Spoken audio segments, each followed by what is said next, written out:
இந்த போறப்பு தான் நல்லா ருசிச்சு சாப்பிட கிடைச்சது.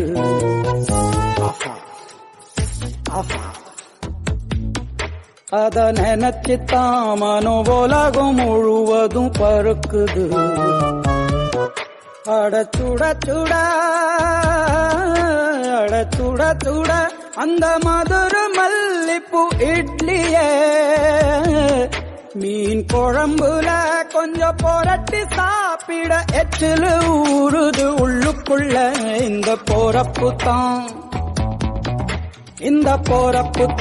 நல்லா இந்த போறப்பு தான் நல்லா ருசிச்சு சாப்பிட கிடைச்சது.